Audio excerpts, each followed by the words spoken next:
Olá, seja muito bem-vindo. Nós estamos estudando o livro de Gênesis. Bora lá?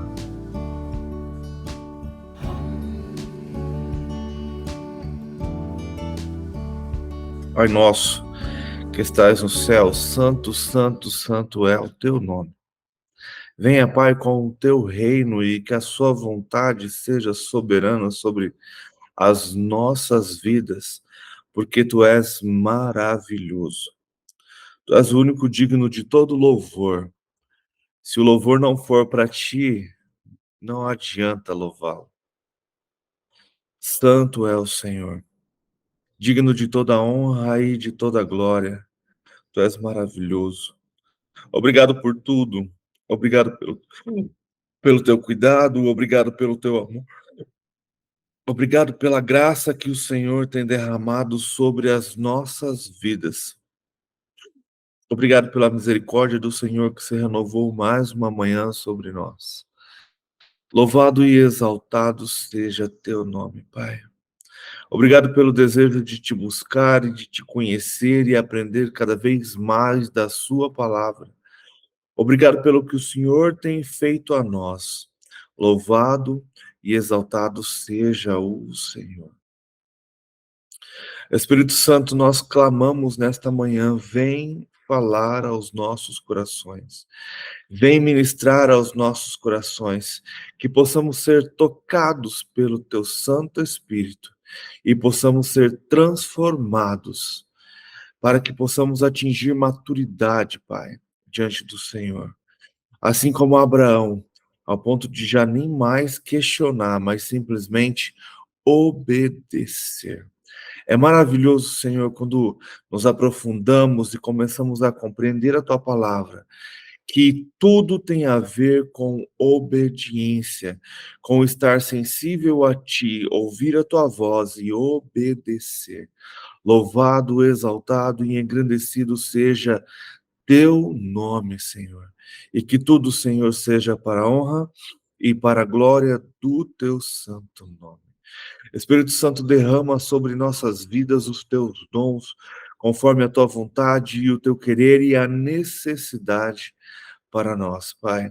Dom de conhecimento, sabedoria, profecia, fé, cura, milagres, amor.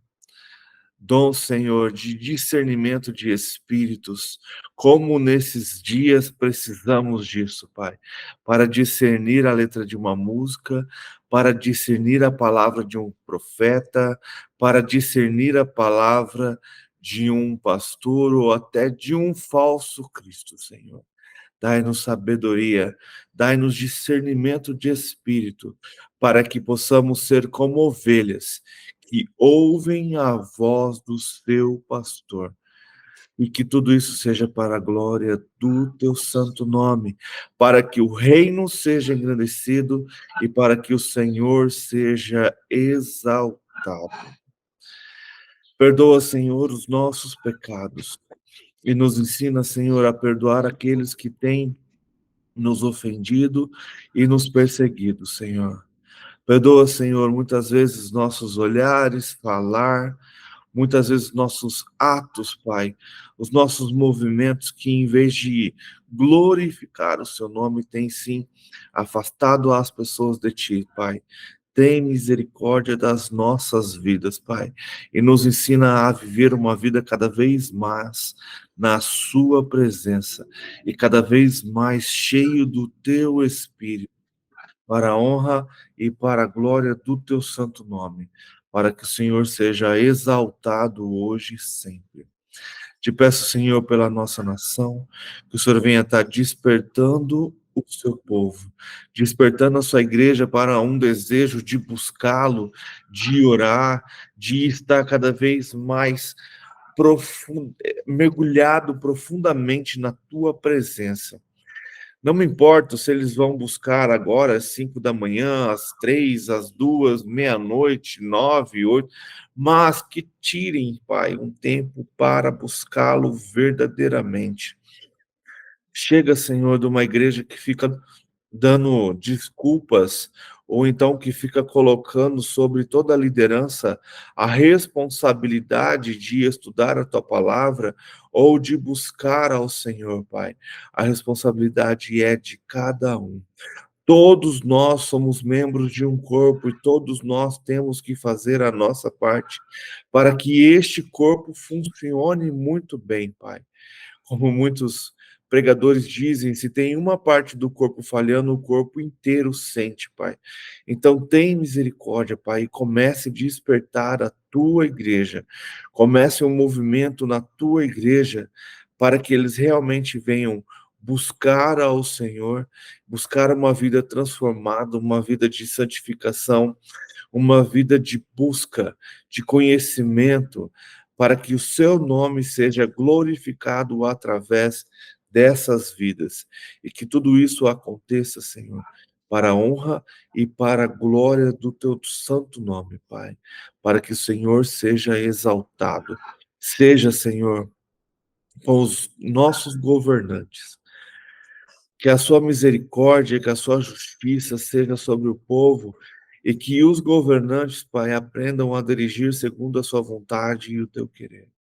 Mas se passamos muitas vezes por lutas e dificuldades, por causa dos governantes que colocamos lá, o Senhor sabe todas as coisas.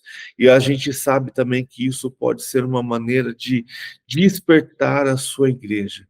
Pode ser a sua vontade para que tudo seja transformado, tudo seja enriquecido, Pai.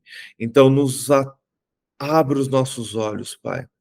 Nos desperte, Pai, para que possamos entender a Tua vontade, estar atento aos Teus sinais e despertar e adorar ao Senhor verdadeiramente, Pai.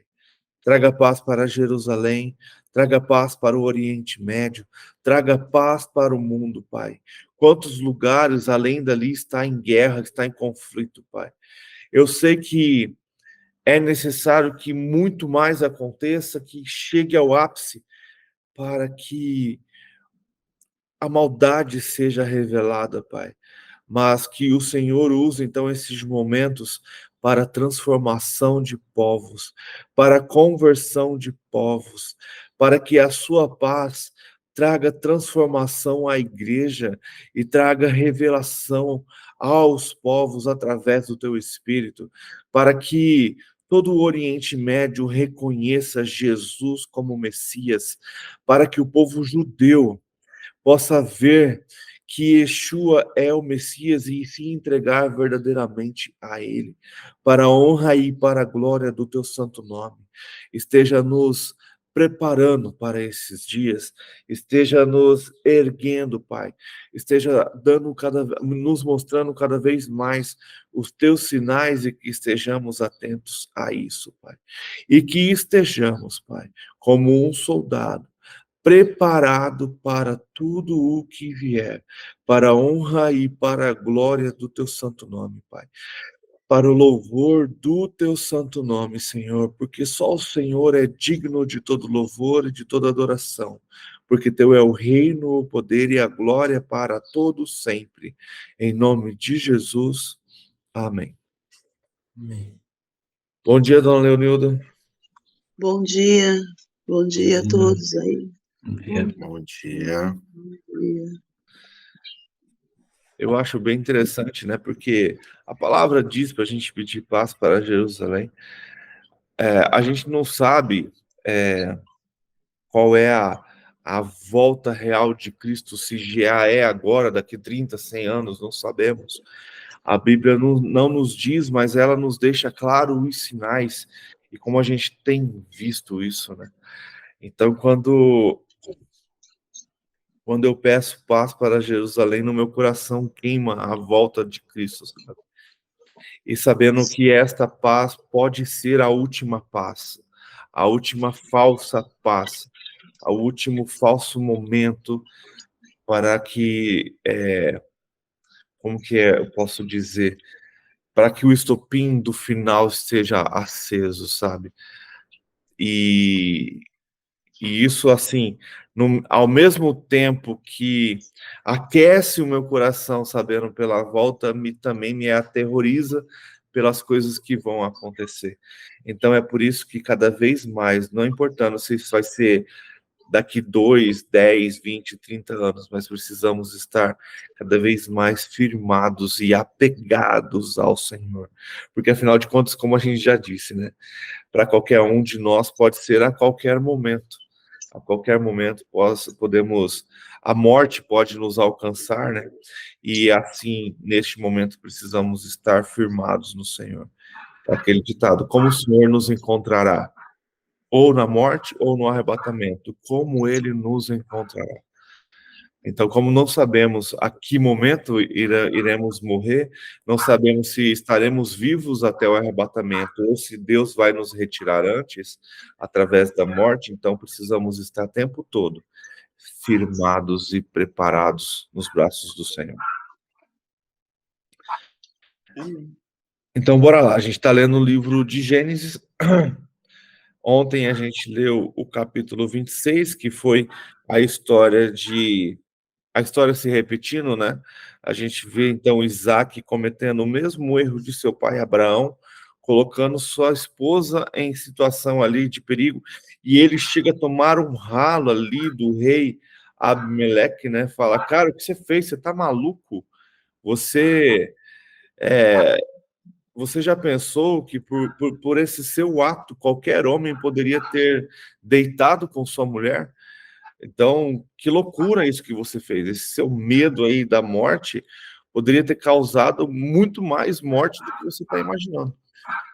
E ali, então, o rei Abimeleque dá esse ralo em Isaac. E a gente sabe que Isaac não era novinho, né, cara? Afinal de contas, ele já tinha filhos e Abraão já tinha morrido. Então, no mínimo, ali ele já estava perto dos seus 80 anos de idade. E eu estava vendo a linha do tempo de algumas coisas, então, e esse período de fome de Gerar até esse acordo de Abimeleque com Isaac, que termina o capítulo com Esaú casando aos 40 anos, pode ser um período de 20 anos que aconteceu. Então, esse período acaba ali com o Isaac, já ali com os seus 60, 40, 100 anos de idade. Então, já tem esse período ali de 100 anos de idade que Isaac já estava. Então, ali de 80 a 100 anos. Então, Isaac não era mais nenhum menininho com medo, por estar ali com medo. E outra, assim como Abraão, Isaac já andava com o Senhor, né? Lembra-se que quando ele encontra Rebeca com os seus 40 anos de idade ali, ele estava indo meditar, então estava indo falar com o Senhor. Então, é interessante essa situação de novo. E é interessante como o Senhor cuida e o abençoa, né? Mas lembrando que o começo do capítulo é Deus falando para que ele não tenha medo, porque Deus era com ele. Mas vamos continuar então, a gente vai entrar agora na história de Jacó, Isaac já velho. A gente sabe pela história que Isaac, velho e cego, já estava assim preocupado com a sua vida e crendo dentro do seu coração que já estava perto da sua morte. Então a gente vai entrar na história aqui em que Isaac vai abençoar o seu filho primogênito, né? E acaba abençoando o filho mais novo e não quem ele achou que ele estaria abençoando. E dentro dessa história existe algumas histórias meio que por fora da Bíblia que são bem interessantes. Mas vamos lá. Gênesis, capítulo 27. O meu título está assim: Isaac abençoa Jacó. Versículo 1. Tendo Isaac envelhecido, seus olhos ficaram tão fracos que ele já não podia enxergar. Certo dia chamou Esaú, seu filho mais velho, ele disse: meu filho. Ele respondeu: estou aqui. Disse-lhe Isaque: já estou velho e não sei o dia da minha morte. pegue agora suas armas, o arco e a aljava, e vá ao campo caçar alguma coisa para mim. Prepare-me aquela comida saborosa que tanto aprecio, e traga-me para que eu coma e o abençoe antes de morrer. Eu estava dando uma estudada ontem, e é bem interessante que Isaac, então, está com medo de morrer. Ele está achando que está chegando os seus dias. E aí eu fui ver as idades, né, de quando essas coisas aconteceram. A Bíblia ela não fica muito clara, mas ela dá relato de idades, e isso é interessante para a gente, porque com esses relatos a gente consegue chegar aproximadamente das idades do que tudo isso estava acontecendo. Eu fiquei surpreso, vou falar bem a verdade. Isaac, nesse momento aqui, segundo um cara estava fazendo as contas, ele começou desde José, fazendo a conta da idade de José, porque é uma idade que a gente tem, de quando Jacó foi para o Egito, e ele foi subtraindo, somando, até chegar às idades aqui de Jacó neste momento. E chegando na idade de Jacó, nesse momento, a gente também chega na idade de Isaac. Segundo ele, Isaac tinha mais ou menos 137 anos, quando ele abençoou, chamou Esaú para ser abençoado. Se Isaac tinha 137 anos, Esaú, quando foi chamado, ele tinha aproximadamente 77 anos de idade. Então, olha só. Quando Isaac achou que ia morrer, estava com 137 anos e cego. Se Esaú tinha 77, significa que Jacó também tinha 77 anos. O que eu fico impressionado com isso é que a gente tem aqui Esaú casando aos 40 anos de idade. É outra marca de idade que a gente tem. Então, passaram-se 37 anos.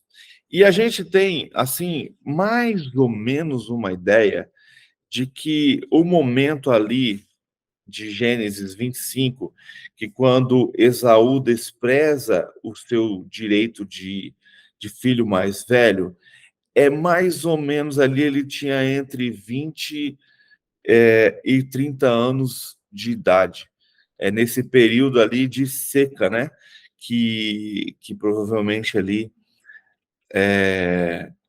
Isaac, a terra passou, né? Então, a gente pode prever aqui mais ou menos eles tinham ali entre 30 anos de idade, 20 ou 30 anos. Então, daquele momento, quando Esaú, com fome, cansado, vendeu o seu direito de filho mais velho, até o momento em que Isaac o chama, a gente pode considerar aí, vamos jogar o 30 para ficar mais fácil, mas isso é mais ou menos, eu vou fazer igual a eleição, né? Pode ser 2 para cima ou 2 para baixo, 2% para cima ou 2% para baixo. Mas vamos jogar aí que passaram, sim, então, 47 anos. Esaú estava cansado, com fome, e fez sem pensar. Você acha que 47 anos depois ele vai lembrar daquela sopa? Ele não vai lembrar. Mas o Senhor vai lembrar. E Jacó também vai lembrar. Mas o que eu fico impressionado é que Esaú, aos 40 anos, casou com 2 hititas. E a gente tem aqui um Jacó com 77 anos de idade e solteiro. Literalmente, o filho da mamãe. É bem interessante isso. Mas vamos continuar. Versículo 5. Ora, Rebeca estava ouvindo o que Isaac dizia ao seu filho Esaú. Quando Esaú saiu ao campo para caçar, Rebeca disse ao seu filho Jacó: ouvi seu pai dizer ao seu irmão Esaú traga alguma caça para que aquela comida traga-me alguma caça e prepare aquela comida saborosa para que eu a coma e a abençoe na presença do Senhor antes de morrer. Agora, meu filho, ouça bem e faça o que lhe ordeno. Então, tudo o que Jacó fez era o que ele desejava, mas foi tramado pela sua mãe. Vá ao rebanho, traga-me 2 cabritos escolhidos, para que eu prepare uma comida saborosa para seu pai, como ele aprecia. Leve-a então a seu pai, para que ele a coma e a abençoe, e o abençoe antes de morrer. Versículo 11. Aqui tem muita gente que compara essa atitude de Rebeca, é bem interessante, né? É como se ela fosse o intercessor, aquele que intervém. Muitos comparam ela aqui como ela agindo como se fosse o Espírito Santo intercedendo pela vida de alguém. Ali, então, ela intercedendo e agindo pela vida do filho que Deus havia prometido que seria aquele que comandaria sobre todas as coisas. Mas é o homem agindo pela carne, né? Em vez de deixar Deus fazer as coisas. Versículo 11. Disse Jacó a Rebeca, sua mãe, mas meu irmão Esaú é homem peludo. Então, olha só, Jacó não rejeita a ideia. Ele mostra uma dificuldade que ele vai ter ao cumprir essa ideia. Então, ele não fala, não, mãe, não vou fazer isso. Não, ele fala, uma ótima ideia, mãe, eu vou fazer isso, eu vou receber a bênção porque essa bênção é minha, mas a gente tem um problema. Esaú é um homem peludo e eu tenho pele lisa. Se o meu pai me apalpar, vai parecer que estou tentando enganá-lo, fazendo de tolo, e em vez de abençoar, trarei sobre mim maldição. Disse-lhe sua mulher: caia sobre mim a maldição, meu filho. Faça apenas o que eu digo. Vá e traga para mim. Então ele foi, apanhou-os e os trouxe à sua mãe, que preparou uma comida saborosa como seu pai a apreciava. Rebeca pegou as melhores roupas. Rebeca pegou as melhores roupas de Esaú, seu filho mais velho, roupas que tinha em casa, e colocou-as em Jacó, seu filho mais novo. Depois cobriu-lhe as mãos e a parte lisa do pescoço com os pelos dos cabritos. E, por fim, entregou a Jacó a refeição saborosa e o pão que tinha feito. Então, olha que interessante. Então, Rebeca já tinha tudo planejado. Ela já foi lá, pegou as roupas de Esaú, vestiu Esaú. Isso aqui tem um contexto bem interessante, que isso não está na Bíblia, mas dentro da tradição oral judaica, é bem interessante essa história, que essa roupa que Jacó vestiu, olha que interessante que está aqui, Rebeca pegou as melhores roupas de Esaú. Existe uma história que a gente sabe que Adão recebeu uma roupa do Senhor, correto? Que o cobria e o protegia do tempo e do frio. A história conta que essa roupa de Adão dada por Deus, cara, para pensar, é algo assim, foi dada por Deus. Então é algo que foi passado de geração a geração. E lembrando então que Noé era a geração do próprio Adão. Existe aí dentro dessa linha do contexto aí da tradição oral judaica, que Nimrod roubou essa roupa de Noé. E Nimrod era então o que tinha a posse dessa roupa de Adão.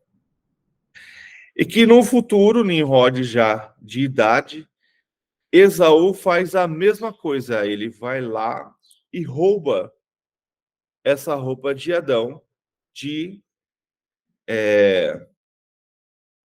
Nimrod. Então Esaú rouba a roupa de Nimrod.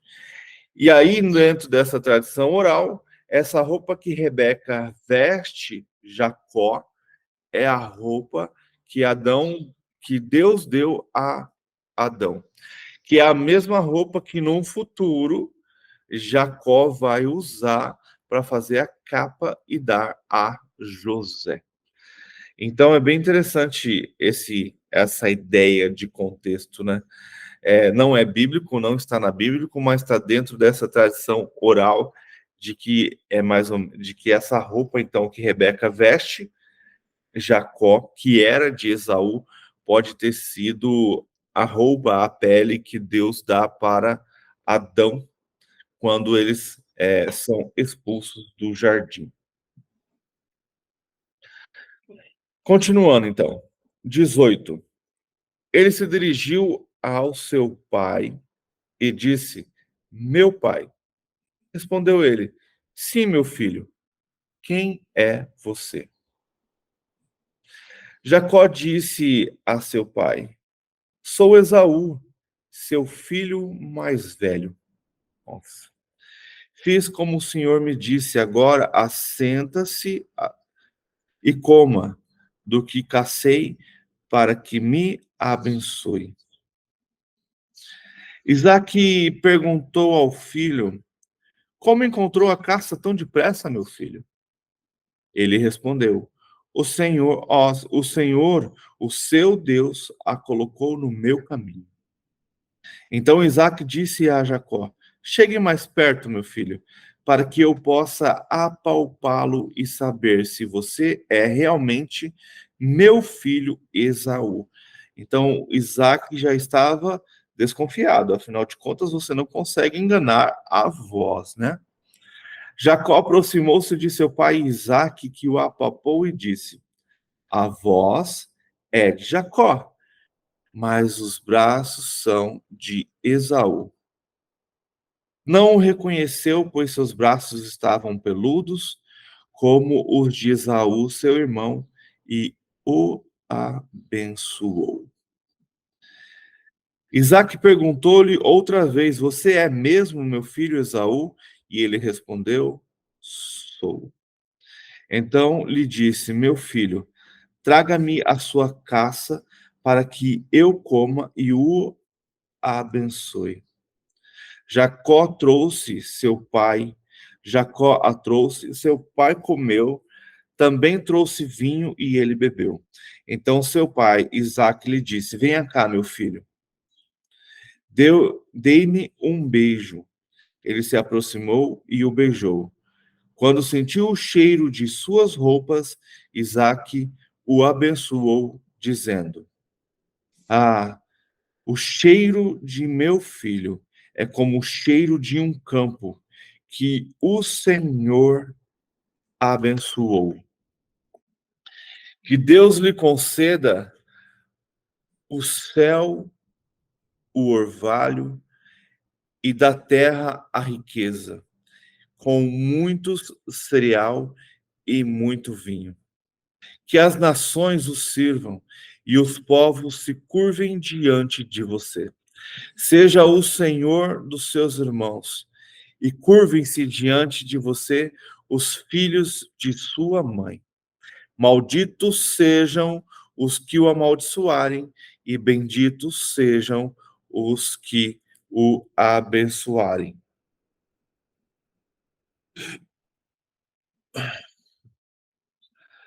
Quando Isaque acabou de abençoar Jacó, mal deu tempo, mal tendo ele saído da presença de seu pai, seu irmão Esaú chegou da caça. Bom dia, Beth. Bom dia. A gente está lendo Gênesis 7, eu acabei de ler o versículo 30. Eu ouvi uma vez, e eu acho isso bem interessante, é só uma analogia e uma maneira de contar uma história sobre esse momento de Jacó e Isaac.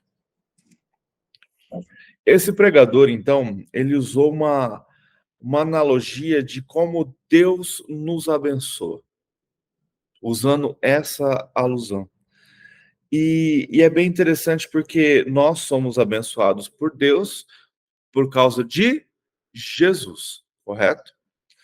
Então, se não fosse Jesus, nós estaríamos, como diz lá em Hebreu, em guerra com Deus. Então, quem não tem Cristo está em guerra com Deus. Então, não é merecedor da bênção de Deus. E a gente tem aqui, então, o Jacó, não merecedor dessa bênção de Deus. Quem é merecedor da bênção de Deus é o filho primogênito, que é Esaú. Então, quem é merecedor da bênção de Deus é o filho primogênito, que é Jesus. Entenderam a analogia, né? Então, o que acontece? Quando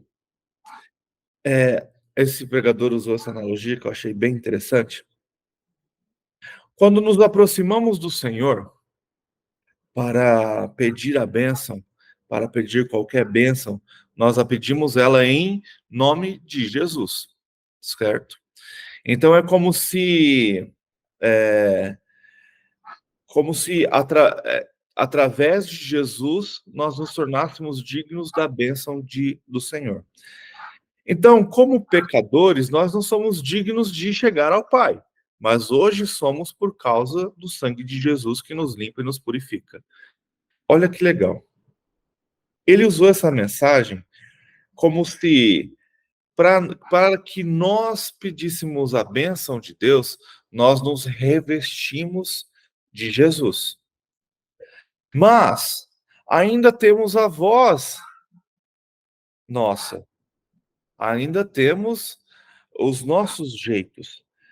E aí ele faz essa analogia de que se Deus vendo realmente quem somos, não nos abençoaria. Então ele usa essa ideia dessa história. Então ele fala assim, quando nos achegamos a Deus, Deus sabendo quem nós somos, mas ele se faz como Isaac. Ele tampa os olhos para não ver quem está clamando, porque estamos clamando por Jesus. E aí é como se Deus falasse assim, as mesmas falas que estão aqui, que Jacó usou, né? A gente se dirige a Deus, meu pai, e Deus tampa os olhos. Sim, meu filho, quem é você? O que a gente diz? A gente pede em nome de Jesus. Então sou eu, Jesus, clamando ao Senhor a sua bênção. E Deus sente Jesus em nós. Traduzindo tudo aqui, e Deus, ao sentir Jesus em nós, ele nos abençoa por causa de Jesus. Então, ele usou essa analogia de que eu gosto muito também da ideia do Rodrigo Silva, quando ele fala que essa mensagem não é dele, a dele é essa outra, de que Deus, ele sendo soberano, sabendo de todas as coisas e conhecendo todas as coisas, sendo dono do tempo, ele escolhe parar e estar conosco no nosso tempo. Isso é só Deus mesmo para fazer isso. E ele nos conhecendo, sabendo que somos pecadores, mas por causa do sangue de Cristo que nos lava, por causa da roupa de Cristo que vestimos, como Jacó vestiu a roupa de Esaú, Jacó, ele se transformou ali em Esaú, mas sendo Jacó, nós nos transformamos, nos revestimos de Cristo para chegar em Deus. Lembra que somos sacerdotes porque Jesus é o sumo sacerdote? Jesus é o que intercede por nós. Então, usando essa analogia, como uma analogia, é como se nos revestimos de Cristo, afinal de contas, é o seu sangue que nos purifica, para chegar ao Pai e pedir as bênçãos. Então ele usou essa metáfora e é bem interessante que aí então somos abençoados por Deus, aqui usando a ilusão do pai, né? Somos abençoados pelo nosso pai, simplesmente pelo fato de estarmos revestidos de Cristo. Jacó foi abençoado pelo seu pai por estar vestido como Esaú. Então, ele usa essa analogia, eu achei ela bem interessante, de que então somos abençoados por Deus, porque estamos revestidos do Cristo. Pelo sangue do Cristo somos lavados, somos purificados, e por isso, então, Deus tem cuidado e abençoado a nós. Vamos continuar? Versículo 31. Ele também preparou uma comida saborosa e a trouxe ao seu pai. Então, logo depois que Isaac abençoou Jacó, Jacó mal saiu da tenda, Esaú chegou. Então ele também preparou uma comida saborosa e trouxe a seu pai. Ele disse: Meu pai, levante-se e coma a minha caça, para que o Senhor me dê a sua bênção. Perguntou-lhe seu pai Isaac: Quem é você? Ele respondeu: Sou eu. Sou Esaú, seu filho mais velho. 33. Profundamente abalado, Isaac começou a tremer muito e disse: Quem então apanhou a caça e a trouxe para mim? Acabei de comê-la antes de você entrar. E a ele abençoei, e abençoado ele será. Quando Esaú ouviu as palavras de seu pai, deu um forte grito e, cheio de amargura, implorou ao pai: Abençoe também a mim, meu pai. Mas ele respondeu: Seu irmão chegou astutamente e recebeu a bênção que pertencia a você. E disse Esaú: Não é com razão que seu nome é Jacó. E a Jacó pode trazer a ideia de ser, então, aquele que pega, né? O traiçoeiro, a Beth tinha falado ontem ali, mas aquele que engana, né? E Deus vai ter que tratar isso na vida de Jacó depois. Agora não vou lembrar. Mas os hebreus dizem que não é exatamente esse o significado do nome de Jacó. Mas vamos continuar. 36. E disse Esaú: não é com razão que seu nome é Jacó. Já é a segunda vez que ele me engana. Então Esaú lembrou da sopa. Primeiro tomou meu direito de filho mais velho. E agora recebeu a minha bênção. Engraçado, né? Você parar para pensar. Ele lembrou que ele tinha vendido esse direito e mesmo assim ele queria a bênção. Então a gente já vê em Esaú um cara também não muito honesto. Ele está reclamando de Jacó, mas também não era tão honesto quanto aparenta ser. Mas aqui também você vê o desespero de Esaú, né? Sim. Ele caiu em si realmente aquilo que ele tinha perdido, e aí tudo a raiva, o ódio que o irmão causou para ele, né? A gente consegue ver esse desespero, essa dor, essa amargura de Esaú. Então, com certeza, quando ele falou assim, quando ele fala aqui no 34, né? Esaú ouviu as palavras de seu pai e deu um forte grito, né? Isso aqui é de quem está desesperado, que viu que perdeu tudo. E aí ele disse assim, e cheio de amargura, implorou, né? Então, a gente vê todo esse desespero, eu fiquei assim, meu Deus, coitado do Esaú. É que foi tarde, né? Quando ele lembrou, quando ele entendeu o quanto era importante essa bênção, né? Se a gente pegar toda a história, você percebe, foi meio tarde esse reconhecimento dele, né? Porque quando a gente lê lá que ele desprezou esse direito, ele com certeza não pensou que ao desprezar esse direito de filho mais velho, ele estava desprezando a própria bênção do seu pai. E é interessante aqui, olha como ele não entende o contexto, como ele não entende o que está acontecendo ali, porque ele fala, nesse mesmo versículo, ele fala: abençoa também a mim, meu pai. Aí Isaac fala: não, a bênção é uma só, cara. A bênção é uma só. Então, tipo assim, ele não entendia o real significado de tudo isso. Diferente de Jacó, que desejava isso. Vamos continuar? Vou ler de novo 36. E disse Esaú: não é com razão que o seu nome é Jacó. E é a segunda vez que ele me engana. Primeiro tomou meu direito de filho mais velho, e agora recebeu a minha bênção. Então perguntou ao pai: o Senhor não reservou nenhuma bênção para mim?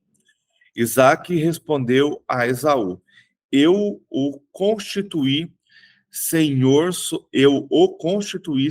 sobre você e a todos os seus parentes. Tornei servo dele, e ele supre de cereal e vinho. A ele supri de cereal e vinho, que é que eu poderia fazer por você, meu filho? Esaú pediu ao pai: meu pai, o Senhor tem apenas uma bênção, abençoe-me também, meu pai. Então chorou Esaú em alta voz. Consegue entender então que Esaú não entende a essência da bênção? Ele fica clamando, ele pede por 3 vezes. Eu entendo a amargura, o clamor, o desespero de Esaú, mas ele não entende o sentido dessa bênção. E Isaac deixou bem claro para ele: cara, eu já dei tudo para ele. Eu o constituí senhor sobre você e sobre todos os seus parentes. Vão se tornar servos dele. A ele suprir de cereais e de vinho. E sobrou para você? Sobrou nada, sobrou ser servo do seu irmão mais novo. E não é mais novo, né? Ah, não tem nem minutos de diferença. Seu pai Isaac lhe respondeu, versículo 39.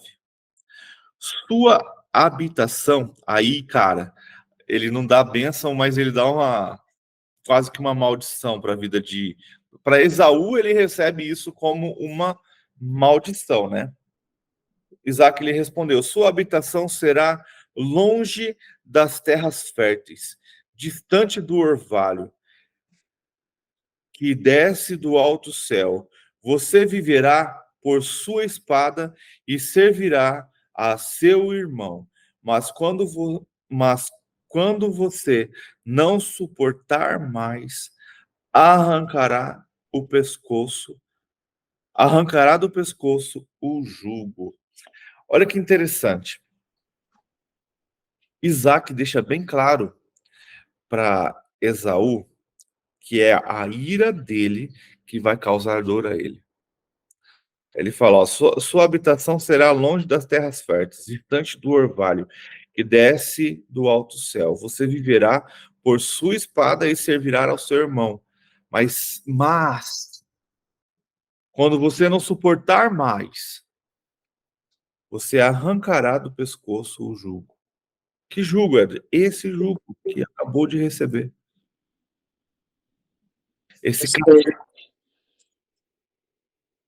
Pode falar. Desculpa, pode completar. Esse castigo que ele acabar de receber, essa punição, né?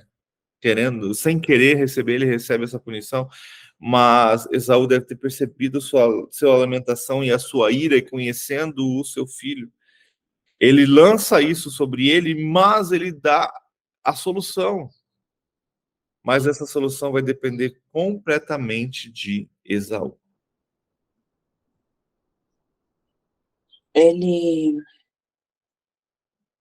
Essa bênção de morar longe é algo que não é bom. Por quê? Porque ele foi morar onde? Lá nas montanhas de Edom. E fica onde? Fica fora da terra prometida. Fora de Canaã, é uma região deserta. É uma montanha, né? Edom fica numa montanha. Edom, ele fica... Montanha. Montanhas de Edom. Então, tipo assim, não tem terra. E é interessante, né? Porque a gente sabe a história, né? Mais para frente, Esaú realmente vai arrancar do seu pescoço esse jugo. E a gente vê, então, Esaú perdoando o seu irmão, mas a sua mágoa... Lembra que a gente falou, Esaú aqui com certeza já tinha os filhos, e os filhos viram toda essa situação, e os filhos viram os 20 anos de Esaú caçando Jacó. Então toda essa mágoa de Esaú foi passada para os filhos, que foram passados para os netos, e assim vai, ao ponto da gente ver lá no final da história, quando Jerusalém é sitiada pela Babilônia, o Edom ajudando. Edom feliz e ajudando a destruição de Jerusalém, ao ponto de Deus usar o profeta e amaldiçoar, então, Edom.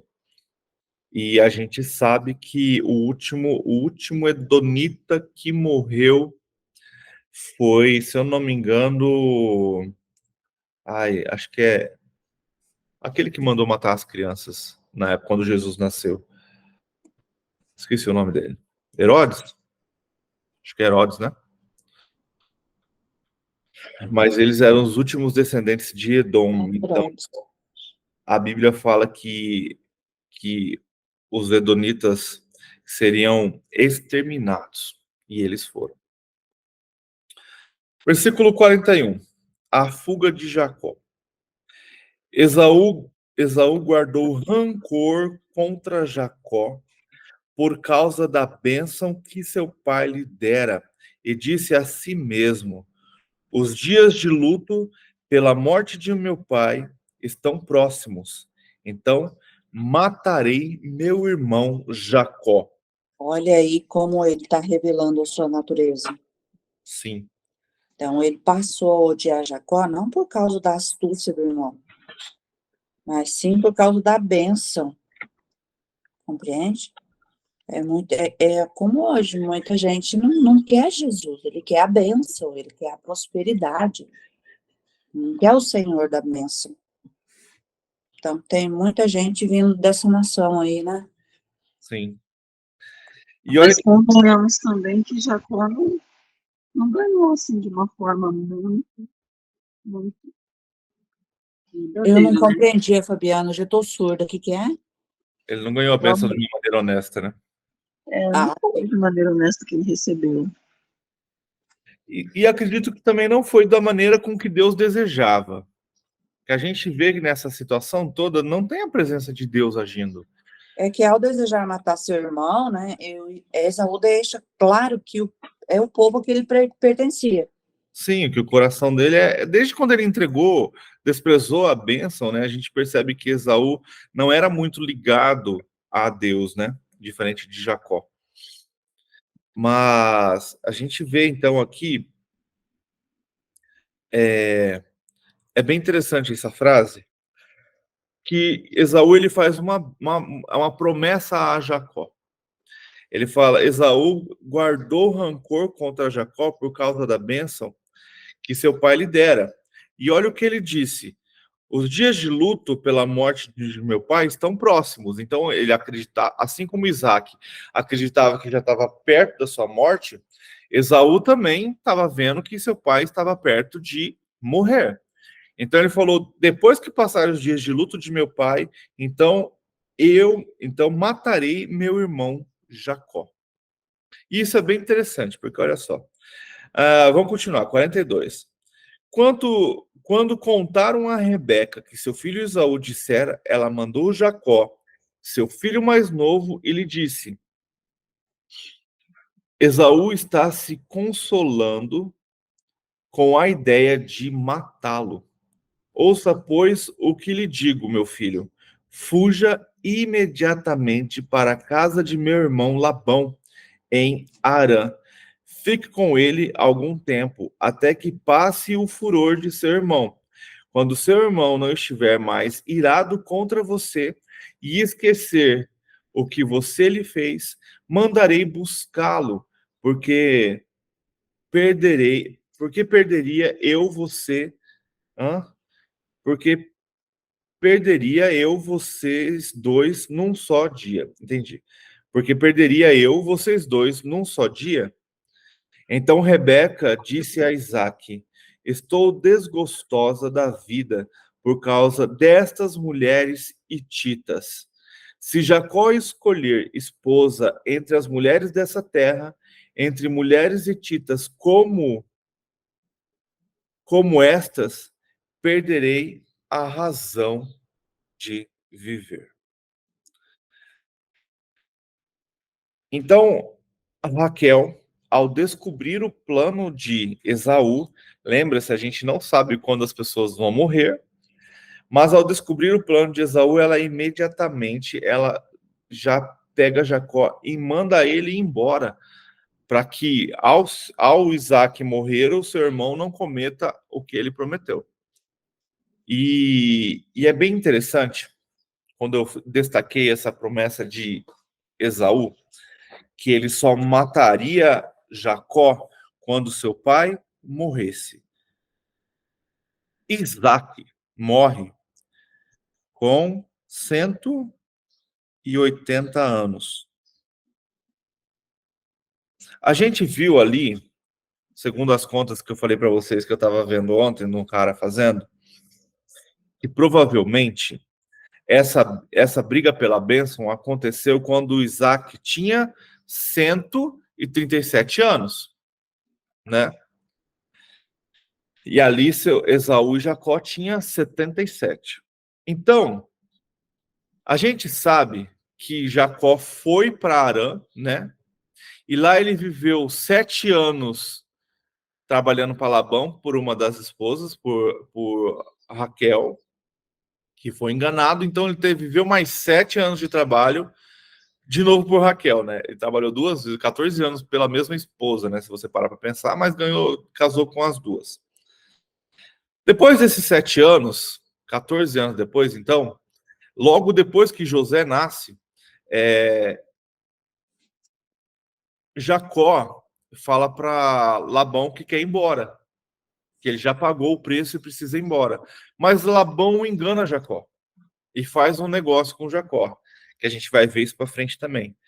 Mas só para a gente entender o cálculo. Então, Jacó fica mais 6 anos trabalhando para Labão e conquista toda a riqueza. Porque lembra-se, no fim de 14 anos, o Jacó não tinha nada, só as esposas e os filhos. Então ele fica mais 6 anos e constrói toda a sua riqueza lá em Harã. Então, fazendo a conta, dá 20 anos, correto? 14 com 6, 20 anos, quando Jacó, então, sai de Harã e volta para Canaã. Passaram-se 20 anos. Então, quando Jacó volta para sua terra e ele encontra ali, tem aquele encontro com Esaú, passaram-se 20 anos e Isaac ainda não havia morrido.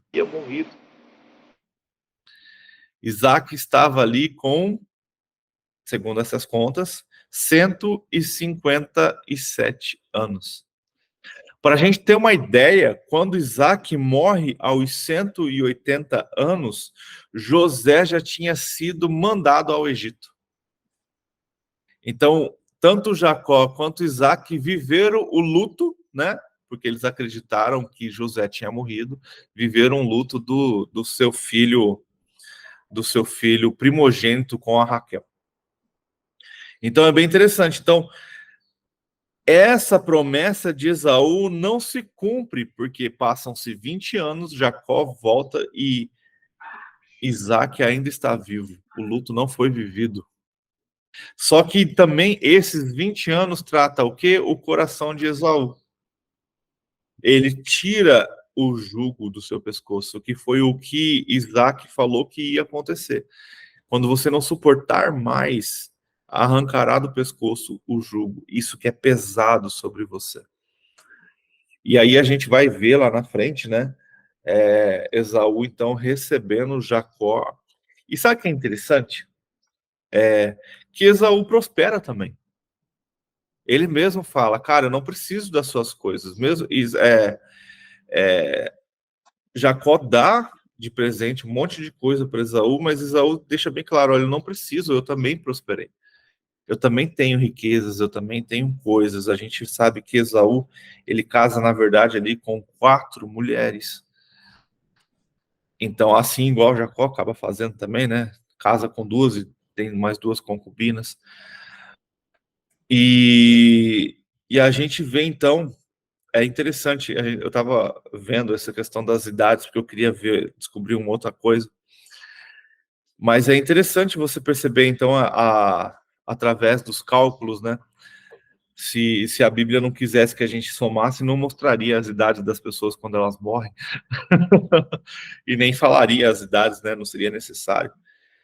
Mas o que eu vejo aqui, Deus cuidando, e a gente vê a bênção sendo derramada sobre aquele que desejava a bênção.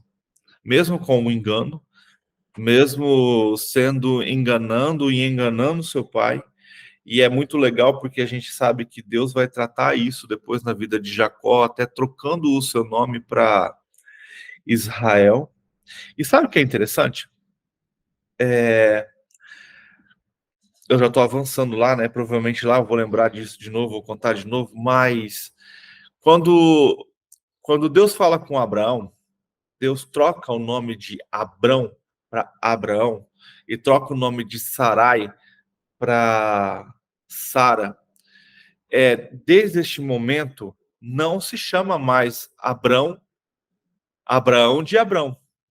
Você sempre vai ver ele sendo chamado de Abraão e Sara de Sara e Sarai de Sara. Então Deus realmente troca os nomes de Abraão e de Sara. Com Jacó, Deus não troca. Deus muda a identidade de Jacó. Por quê, Éder? Porque Deus, quando se apresenta para Moisés, ele fala que ele é Deus de quem? De Abraão, de Isaac e de Jacó. E não de Israel. Então Deus muda a identidade de Jacó e cria a nação de Israel dentro de Jacó. A gente não tem a nação dos jaconinenses, entendeu?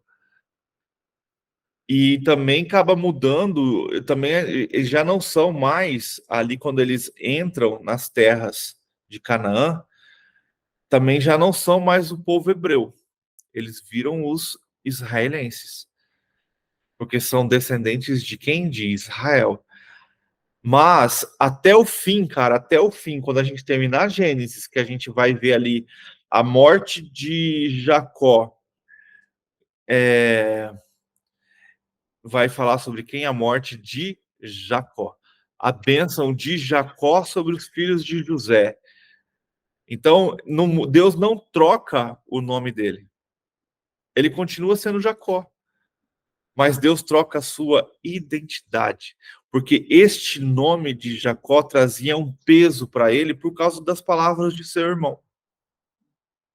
Trazia para ele esse peso de enganador, de quem rouba. E Labão acusa ele disso depois. Então, quando ele tem a luta ali com o Senhor, Deus trata nele a identidade dele e não o nome. Ele não chega nos seus filhos, na sua esposa e fala assim, agora eu sou Israel. Não, aquilo foi tratado nele. Ele continua sendo chamado de Jacó até hoje. Deus de Abraão, de Isaac e de Jacó. Então é bem interessante isso, que Deus muda o nome de Abraão para mudar a história, né? Mas de Isaac ele muda a sua identidade, o seu interior. E ali Isaac, então, agora Jacó ali recebe todas as bênçãos e é um outro homem perante o Senhor. É muito massa isso. Fechou? Fechou? Algum comentário, alguma pergunta? Só trazer a questão do nome, né, de Jacó, que aqui nesse livro de estudo aqui tem um termo que eu nunca tinha pensado assim, e ele traz, né, que Jacó está associado à palavra calcanhar, né, e o significado que a gente, provavelmente o significado que a gente deve entender, né, da tradução dessa palavra, o que eles queriam dizer na época é: ele agarra o calcanhar. Sim, isso aí a gente sabe, né? Aí também colocou assim, o competidor que segura. O competidor que segura. Entende? É como se ele estiver, por exemplo, é uma competição, aí ele vai lá e segura, né? Ele é trapaceiro, mas é nessa forma, né? Então, tá competindo e aí segurou.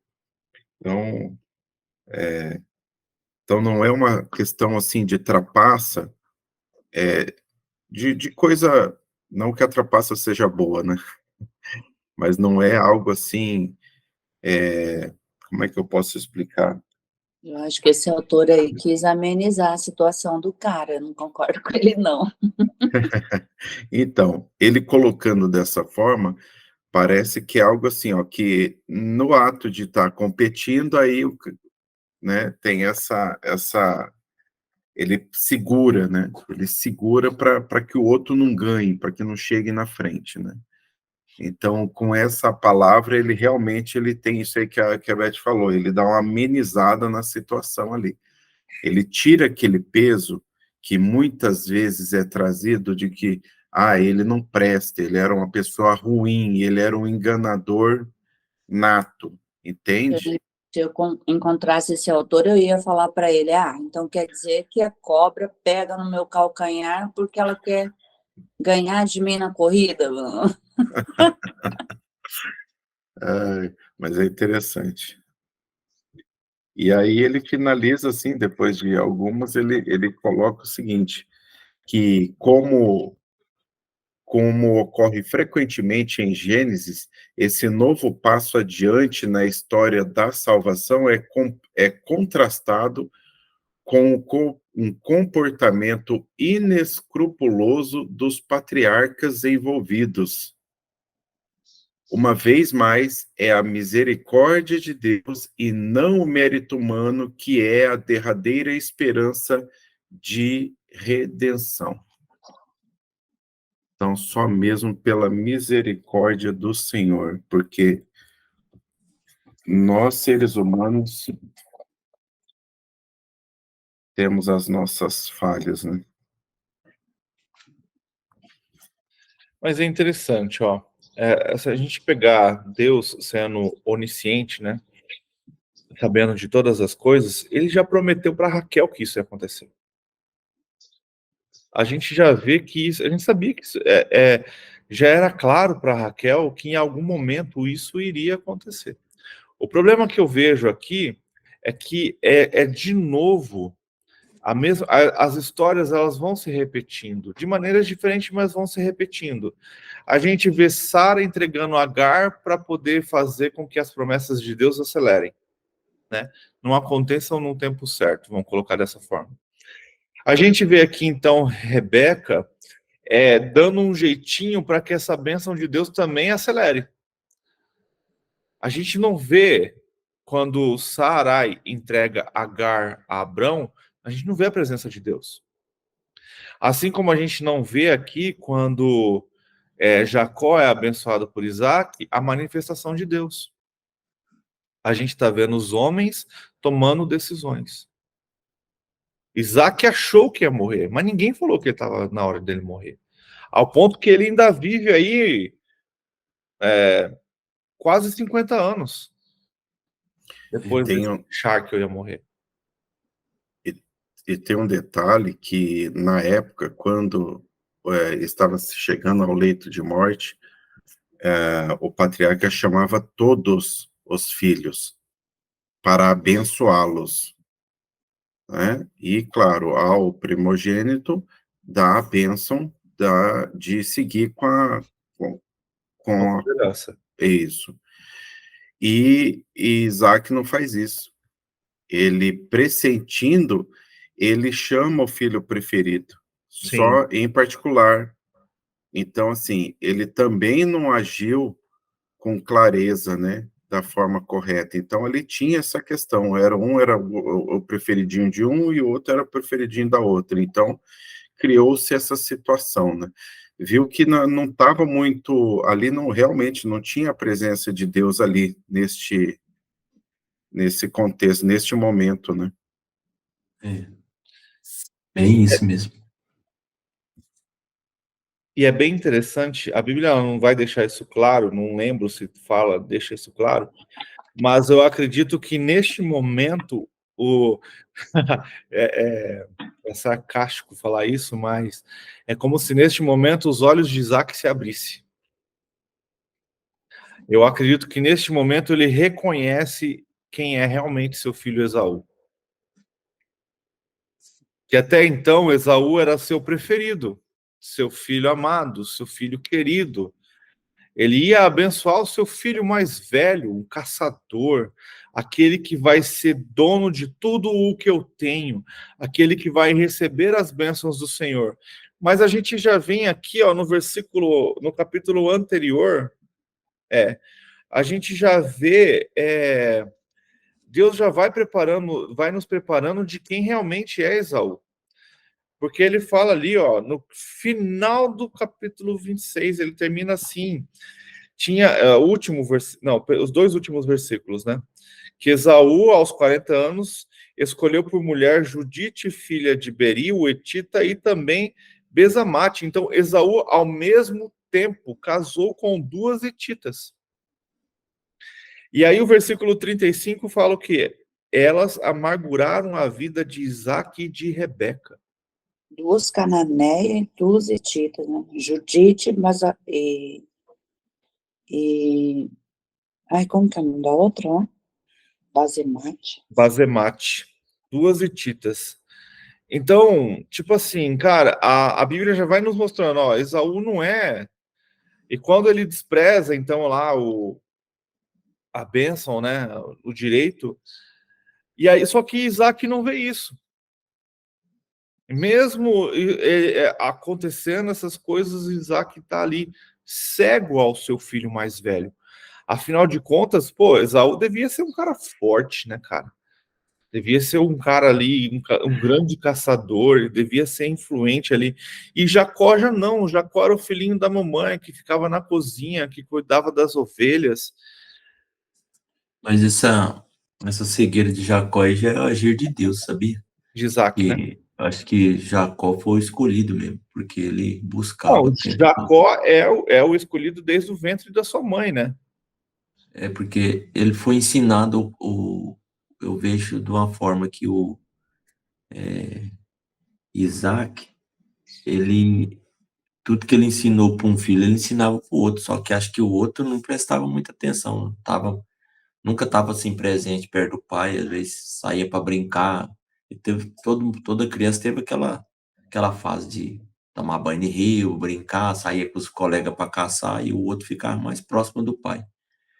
Então, um já buscou desde pequeno aprender, ser sábio, e o outro tava nem aí. Tanto que o outro percebeu, né, a sabedoria que Deus já tinha escolhido ele. Falou assim, ó, meu irmão é facinho de enganar ele. Vou chegar aqui, de uma certa situação, vou comprar, quer ver? Não deu outra. O cara chega com fome lá já, apesar que ele acompanhou o crescimento do irmão, né? Aí ele já conhecia muito bem o irmão, que não estava nem aí para esse costume que tinha de dar tudo pro mais velho. Então ele falou: ah, não, esse aí vai ser meu, porque meu irmão não liga para nada, não faz nada, não ajuda. Então é bem isso aí mesmo. E lembrando, cara, que aqui a gente tem umas idades bem avançadas, então é muito tempo. Então já era. É muito Ele tempo. nunca ligou. Já era homens velhos, barbado, adulto já. E eu acredito aqui, cara, que a gente então tem agora Isaac reconhecendo seu próprio filho. Aqui no relato, né, como eu ia dizendo, mas dentro da história que a novela criou de Gênesis, isso fica mais claro, né, de como Isaac se decepciona com as atitudes de Esaú, né? Uhum. E a gente vê então ali Jacó indo embora e a história começa a ser contada de Jacó. A gente perde a história de Isaac e a história de Esaú, ela finaliza no próximo capítulo, né? E Esaú vai voltar a aparecer só de novo lá no final. Mas você imagina, cara, Isaac e Rebeca passaram-se aqueles 20 anos ali com Esaú. E Esaú ruminando esse desejo de matar o seu irmão. E aí eu vejo, então, você imagina a decepção de um pai ao entender isso.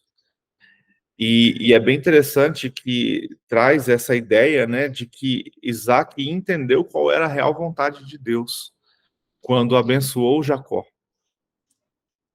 Que aquilo parece ter sido algo assim muito planejado, mas foi algo que, querendo ou não, Deus acaba aprovando, né? Que a gente vai ver depois com o sonho que Jacó tem logo depois de fugir ali das escadas e Deus o abençoando também. Então ele já era o escolhido, já era para ser ele desde o ventre da sua mãe, lembrando-se que Deus sabe todas as coisas. Fechou, gente? Fechou. Vamos estar orando então para a gente estar encerrando mais uma semana para a glória do Senhor. Pode orar, Delei, para a gente, por favor? Sim. Amém. Vamos orar. Amém. Senhor, estamos aqui reunidos em Teu nome, Pai, para agradecer e louvar o Senhor. Estamos aqui te exaltando e te engrandecendo, Pai, porque o Senhor é santo e sabe de todas as coisas. O Senhor é o Criador.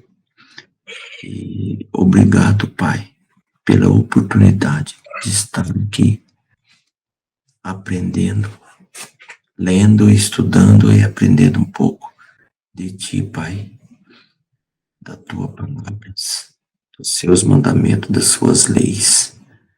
Aqui te rendo graças, Pai, porque o Senhor é bom. O Senhor cuida de nós a todo tempo. Obrigado, Pai, por nunca desistir de nós. O Senhor nunca dorme. O Senhor sabe de todas as nossas dores, de nossas dificuldades, de nossas fraquezas, de nossas angústias, Pai. Obrigado por levantar, por acordar, por abrir os olhos todas as manhãs para te adorar, para andar junto de Ti, Pai, e ter essa intimidade e estar conectado contigo, Pai. Obrigado por mais uma manhã. Obrigado por essa energia que se renova todos os dias, todas as manhãs. E por isso agradecemos para usar essa energia e fazer o Teu propósito, Pai. Obrigado por essas famílias que estão aqui presentes, que levantam todo dia, que não é fácil, levanta para nos somar, aprender e discutir sobre Ti, Pai, e aprender cada vez mais. Pai, venha com seu flor de justiça, de bondade e derrama o seu Espírito sobre nós. Enche nossos corações do Teu Espírito, Pai, para que nós ficamos preparados, pronto para a Tua volta, Pai. Para que nós não sejamos enganados. Transforma, Pai, nós em sacerdote aqui na terra, Pai, para fazer o teu propósito, fazer o teu querer, fazer a tua vontade e não a nossa. Obrigado por mais um dia, Pai. Essa misericórdia do Senhor é eterna, é infinita, Pai. Tenha misericórdia de nós, dessa nação brasileira, Pai. Nos acorde, prepare nossa igreja para que caminhamos junto de Ti, Pai. E que a gente cada dia mais se fortaleça no Teu conhecimento, Pai. E que o Senhor venha nos transformar, nos preparar cada dia mais, Pai. Fortaleça nossa fé, nosso conhecimento e perdoa, Pai, nossos pecados, porque somos falhos, somos fracos. Que o Senhor cada dia mais continue na presença de todos, Pai. Abençoe esses lares, essas pessoas que todas as manhãs estão com a gente, os que acompanham depois, que o Senhor venha acordar e transformar para eles participar e aprender e nos ensinar também um pouco mais, Pai, de Ti. Que a gente possa estar todos os dias Te adorando, Te exaltando, Te glorificando, Pai. Toda a honra e toda a glória é de Ti, Pai. Transforma, Pai, essa nação, o sacerdote, aqui na terra, Pai. E nos capacita cada dia mais, Pai, para Te louvar, Te engrandecer e Te adorar a todo momento, Pai. E que o Senhor nos capacita para acessar todas as maravilhas que o Senhor deixou para nós buscar o Senhor a todo tempo e desfrutar de tudo que o Senhor deixou aqui na terra para a gente. Tudo. Eu, Pai, nada aqui é nosso. Por isso, oramos e agradecemos em nome de Jesus. Que o Senhor nos capacita para modelar seu Filho amado Jesus Cristo, para que nós seguimos e aprendemos. Dome nossa língua, dome nossa boca, nossos olhos, nossas visões, para fazer o teu querer, a tua vontade. E o Senhor venha abençoar o nosso dia, nosso final de semana, para que a gente, mesmo quando a gente não levante, não entre, mas que a gente busque o Senhor a todo momento. Na hora que deitamos, na hora que levantamos. Que o Senhor nos abençoe o nosso dia e dê um excepcional final de semana, cheio da Tua graça, do Teu louvor, da Tua grandeza, Pai. Nos retifique sempre para andar em Teu caminho, Pai, no Teu reino. Que a gente busque o reino a todo instante, Pai, a todo momento. Agradecemos em nome de Jesus por mais um dia, por mais essa oportunidade de estar aqui. O Senhor é maravilhoso, Pai. Por isso agradecemos. Que o Senhor nunca nos abandonou. Sempre vai estar com a gente. Esse é a nossa vontade. É o nosso querer. Sempre estar contigo, Pai. Te adorando e te glorificando a todo momento. Porque não tem graça nenhuma sem Ti, Pai. Não há vida. É bom demais estar sempre com intimidade conectada ao Senhor. Em tudo que formos fazer, aonde nós pisar, que a gente possa levar o Teu Evangelho para os outros. Que o Senhor nos transforme e nos use para ser luz e exemplo. Obrigado, Jesus, por tudo que tem feito por nós. E agradecemos e oramos em Teu nome, Seu Filho amado Jesus Cristo. Amém. E assim a gente finaliza mais um estudo, e é maravilhoso ver o cuidado de Deus E mesmo quando o homem está fazendo as coisas, a gente vê Deus agindo ali. Deus te abençoe, que você tenha uma vida excepcional na presença do Senhor e que Deus possa cada vez mais aumentar a sua sede de estudar a palavra de Deus.